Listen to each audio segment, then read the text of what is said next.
teman-teman, perkenalkan nama saya Regita Intan Lestari dari kelas 2A. Baiklah, di sini saya akan sedikit menceritakan tentang sejarah keperawatan jiwa.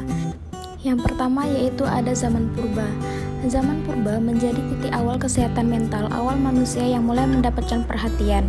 Penderitanya dianggap sebagai manusia yang sedang mengalami gangguan supranatural seperti kutukan, pengaruh roh jahat, dan guna-guna dari manusia lainnya.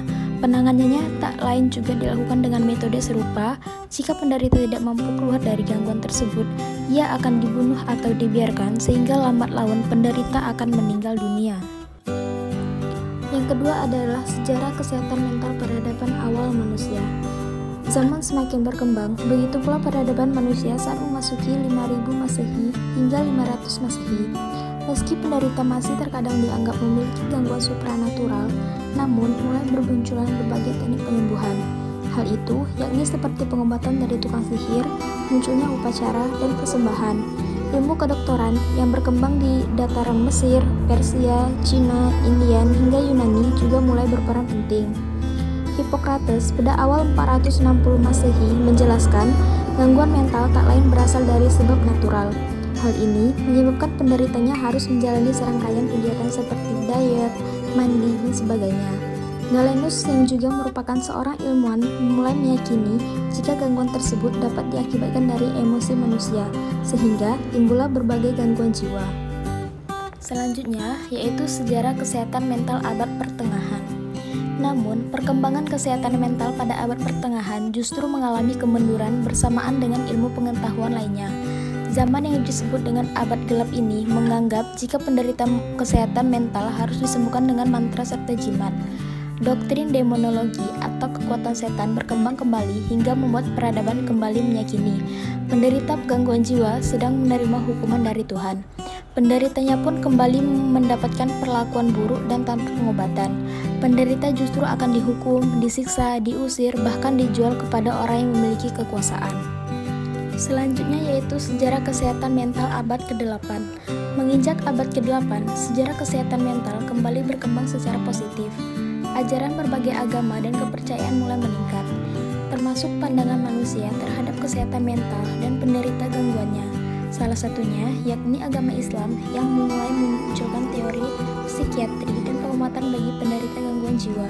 Hal ini seiring munculnya berbagai penemuan yang berkembang di dunia psikologi muslim dan kedokteran Islam. Bahkan, rumah sakit psikiatri mulai dibangun khusus penderita gangguan jiwa di daerah Persia, Rahazes, dan Baghdad. Selanjutnya yaitu sejarah kesehatan mental abad ke-20. Abad ke-17 hingga ke-20 kian memunculkan berbagai penemuan positif dari kesehatan mental dan penderita gangguannya. Semula, gangguan jiwa dipandang dari sudut demonologis, kini berubah dengan pendekatan ilmiah, di mana menganggapnya sebagai penyakit. Hal ini didukung oleh berbagai gerakan para ilmuwan yang melawan terhadap pemasungan para korban gangguan jiwa. Sebut saja seperti Prancis yang melopori pendekatan humanis, Inggris yang mendirikan York Retreat, serta Amerika Serikat yang mendirikan rumah sakit mental modern. Perhatian terhadap penderita gangguan jiwa kian meningkat sering bermunculannya berbagai gerakan. National Committee for Mental Hygiene memicu berbagai riset di bidang psikologi dan mulai melopori pendekatan psikiatris. Hingga dunia pun akhirnya sepakat untuk mendirikan World Federation for Mental Health pada tahun 1948 setelah dirumuskannya Undang-Undang Kesehatan Mental Nasional oleh Kongres Amerika Serikat. Selanjutnya adalah model interpersonal oleh Hildegard Peplau. Menurut konsep model ini, kelainan jiwa seseorang bisa muncul akibat adanya ancaman. Ancaman tersebut menimbulkan kecemasan atau anxiety. Ansietas timbul dan alami seseorang akibat adanya konflik saat berhubungan dengan orang lain atau interpersonal. Berdasarkan teori ini, klien adalah individu dengan kebutuhan perasaan dan keperawatan adalah proses interpersonal dan terapeutik. Adapun 6 peran perawat yang harus dilaksanakan kepada klien menurut Peplau.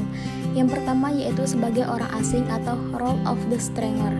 Yang kedua yaitu peran sebagai narasumber atau role of resource person. Yang ketiga yaitu peran sebagai pengajar atau teaching role.